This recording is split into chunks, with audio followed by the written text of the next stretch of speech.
There are chapters of Rome's past so scandalous, so deliberately buried, that even ancient historians whispered them rather than wrote them.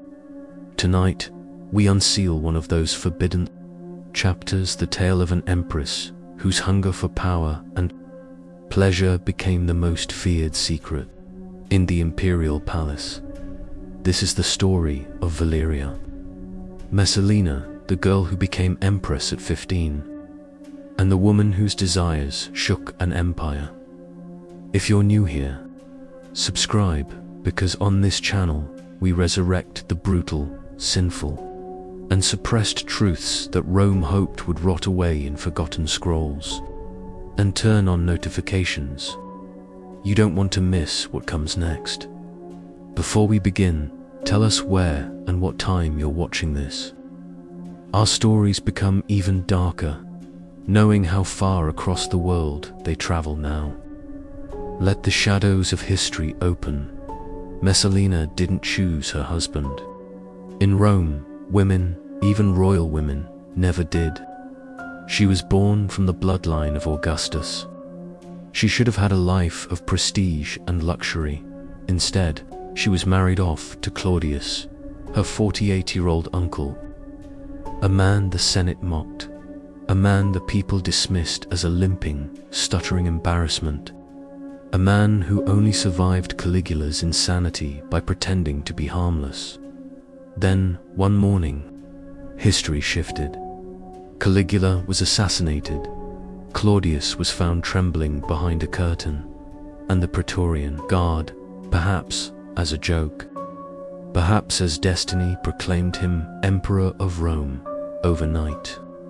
Messalina became the most powerful woman on earth. Unlimited wealth, absolute influence, an empire at her feet, and a husband who neither desired her nor understood the monster he had married. So, what does a 15-year-old empress do with a world she never asked for? Messalina answered in the only language Rome truly understood: sex, scandal, and power. Ancient historians, Tacitus, Juvenal, Suetonius, Pliny recorded her name with ink mixed in venom. Were they exaggerating? Probably. Was everything a lie? Unlikely, because there are facts too consistent, too repeated, and too dangerous to dismiss in the forgotten corners of Rome's archives, in the dust-covered scrolls that emperors tried to burn. There is a name that trembles with scandal, a name whispered by poets, cursed by senators, and feared by the men who once ruled the empire.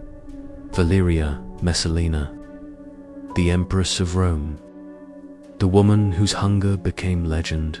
Welcome to a history Rome never wanted you to hear. Opening narration: dark, slow, SED, the screen fades from black. A slow heartbeat echoes. Torches flicker against stone walls. Narrator low, cinematic voice. There are stories Rome carved in marble, and stories it buried in silence. Tonight, we unearth the latter. Before we begin, tell me in the comments, where in the world are you watching from? And what time? Because today's truth has crossed centuries to reach you. The girl who became Empress, she was 15. He was 48. A marriage not made in love, but in politics. In chains, Valeria Messalina, a girl descended from the blood of Augustus, was handed to Claudius, a man Rome mocked as a drooling, limping, stuttering relic. A man who became emperor, not by destiny, but because the Praetorian Guard found him hiding behind a curtain after Caligula's murder. Overnight, Messalina became empress of the world's mightiest empire. Unlimited wealth, unquestioned authority, and a husband who barely looked at her, let alone touched her. Rome expected her to be obedient. Rome miscalculated. The night walks, and not long after her coronation, The palace staff noticed something strange. The Empress vanished at night, not with guards, not with servants, but alone, cloaked in a cheap shawl and a dyed wig, silent as a shadow. She slipped through side doors and disappeared into Rome's labyrinth of alleys. Where was she going? To the Subura Rome's underworld, a place of sweat, wine, shouting, blood, and sin, and there, hidden deep inside a brothel that smelled of incense and rot, she worked, not as a queen, not as a noble, but as a prostitute, a nameless girl behind a wooden door, known only by a false name, not forced, not blackmailed. Messalina paid the brothel owner for the privilege. Imagine it. The Empress of Rome serving men who had no idea who she really was. Some sources say she charged them. Others say she worked for free, but they all agree on one thing. She didn't go for pleasure. She went for escape, for power, for control. Juvenile's nightmare, ACCO, onto the spinner. Juvenile recorded the most infamous description. He writes of a woman in disguise, sitting in a narrow booth, a lantern glowing dimly behind her, her false name scribbled on a cheap wooden placard. She accepted man after man, never stopping, never slowing, until the brothel keeper extinguished the lamps at dawn. Then she slipped back into the palace, her hair tangled, her skin bruised, her breath still heavy, and calmly slipped into the emperor's bed to pretend she had been there all night. Was Juvenile exaggerating? Of course, but Rome believed it, and sometimes belief shapes history more than truth. The contest that shocked Rom Pliny the Elder adds another layer to the legend. He claims Valeria Messalina challenged Rome's most elite courtesan to a competition. Let us see who can satisfy more men before the sun rises. The courtesan agreed, not knowing she was entering a contest with the Empress herself.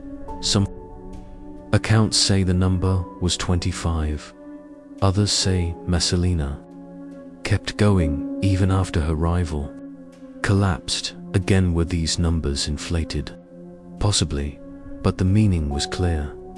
Rome believed their Empress was a force no mortal woman could match, a woman whose desire was not about lust, but about domination, a queen who conquered men not with armies, but with her body's sex. Azoipo Messalina's private nights were only half her story. Inside the palace, her days grew even darker. Banquets that began as innocent celebrations turned into staged orgies.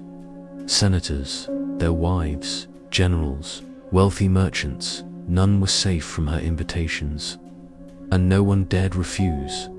She used their shame as leverage, their secrets as chains, their pleasure as political currency. Messalina wasn't losing control. She was building it every night. Every partner, every whispered scandal became another thread in the web she wove around Rome's elite. An empress of 2 FACEs. But imagine being her dot by Daesh, sat beside Claudius at public ceremonies, received ambassadors, supervised her children, Britannicus and Octavia, and smiled as Rome praised her virtue. By night she became someone else entirely, a creature of shadows, hunger, and secrecy. How many minds can survive such dual realities? How long can one soul endure such extremes? Ancient writers say she had beauty that softened hearts and broken minds. But her beauty wasn't what scared Rome. What scared them was her appetite and her power. A political strategist, or a woman unraveling. Was Messalina a sex addict, a rebel, a prisoner of desire? Or was she a tactician using the only weapon society allowed her? Modern historians disagree, but two possibilities haunt her story. Possibility 1, she was compulsive, driven by a psychological need she could never quiet. Possibility 2, she was calculated, a woman who realized that secrets gained in bed could be more powerful than swords drawn in battle. Either way, Rome had never seen a woman like her, and it would never forget her. The foreshadowing of doom, but darkness like hers cannot grow unchecked. Enemies watched, servants whispered, rumors crawled through taverns and across the marble floors of the Senate. Two men in particular, Narcissus and Pallas, the emperor's most powerful advisors, began to fear that the empress's secrets could one day destroy the empire itself. They waited, they watched, and they prepared, because they knew that one day Messalina would go too far, and when she did, Rome would burn with her. The Sabine women. History remembers them as symbols. Legends call them a bridge between two nations. Poets paint them as willing mediators who saved Rome with compassion, but the real truth is far more disturbing. These women were not storytellers. They were not mythic mothers of an empire. They were abducted, trapped, and forced into a life shaped entirely by men who believed women were nothing more than tools of state building, and the empire that glorified their suffering would later build monuments to its own greatness, never to theirs. The first nights after the festival attack, the Sabine women were taken to separate Roman households, distributed like war prizes. Some resisted, some screamed, some clawed at walls and doors until their nails split. Some begged to be killed rather than claimed. But the Romans had a system. Those who resisted the most, they were given to the harshest men, because Rome believed fear could break a woman faster than kindness. Those who fell silent in shock, they were handed to men who whispered lies of gentleness, promising safety in exchange for obedience. Every method served one purpose: to erase the Sabine identity and reshape them into Roman wives. What the women saw in Rome was not a shining city. It was barely more than a cluster of wooden huts surrounded by mud walls. Smoke hung in the air, mixing with the stench of animals and unwashed bodies. At night, the city fell into complete darkness, broken only by torches that flickered like dying souls. Inside these crude homes, the Sabine women faced a loneliness deeper than fear. Their entire world, family, culture, language had been ripped away. Some Roman men tried to force affection. Some tried to force obedience. Most simply took what they wanted, believing rape was an acceptable part of war. For weeks, the cries of Sabine women echoed across Roman hills, but no one rushed to silence them, because in Rome, the pain of women was an acceptable sound. The first acts of silent resistance, but something remarkable happened. The Sabine women, young, terrified, exiled, began to resist in ways Rome did not expect. Some refused to eat. Some refused to speak the Roman language. Some deliberately sabotaged household tasks, breaking pottery, poisoning food with herbs, burning clothing in hidden corners of the fire. Others performed ancient Sabine rituals in secret, calling upon their gods for vengeance.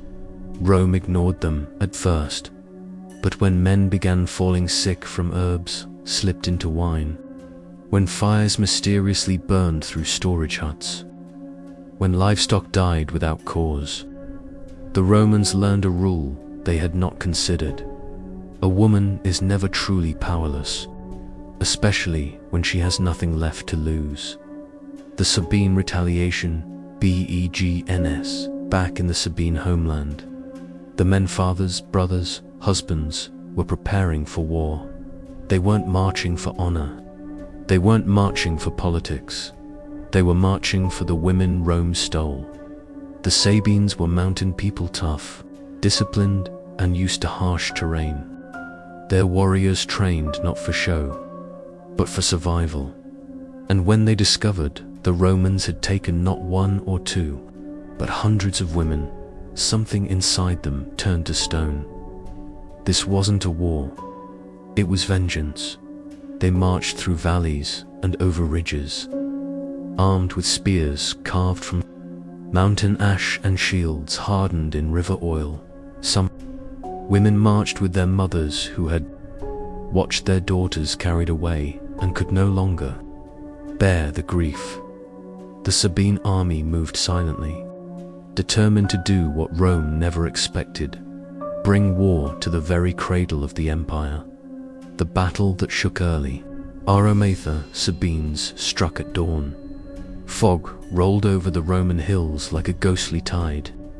The first spear flew before the Romans even smelled danger.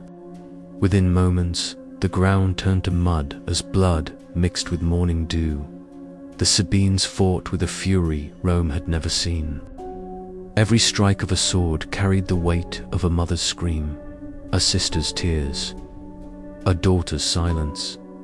The Romans were pushed back to their walls, struggling to hold ground for the first time. The future empire trembled, and then just as the Sabines were about to breach the city gates, something happened that no historian, no poet, no legend ever explains with honesty. The women enter the BATTL feed through the chaos. The Sabine women clothed in Roman garments, carrying babies on their hips or gripping toddlers by the hand, rushed between the armies. Some were pregnant, some were bruised, some still bore marks of resistance on their skin.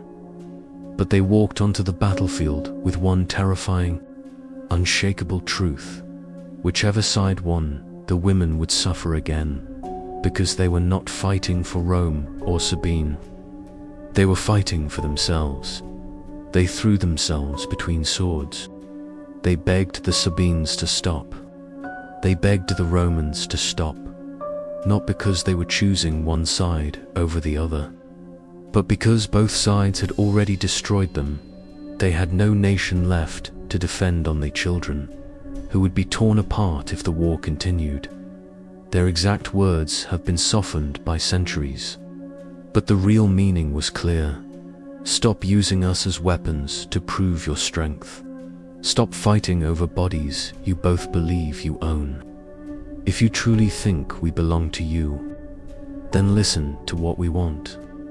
The truth behind the PX legends say the women united the tribes, that they became symbols of peace and maternal virtue. But the truth is chilling. They stopped the war because no one else cared about their survival. The men didn't listen because of respect. They didn't listen because of wisdom. They listened because killing the women would leave them with no wives and no heirs. The Sabines and Romans agreed to merge, not because of peace, but because of convenience. And the Sabine women, they were forced to accept both identities, becoming living proof that their suffering built the very foundation of Rome. The legacy known talks. ABOU2. Every empire has its ghost. Rome's ghost is a group of women whose names were never written, whose voices were never recorded, whose pain was carved into the stones of a city that pretended to honor them. The Romans later built statues glorifying the rape of the Sabine women. But every sculpture was created by men who had never heard the screams of a woman being dragged from her home. Even in art, the women were frozen in beauty, ever in rage.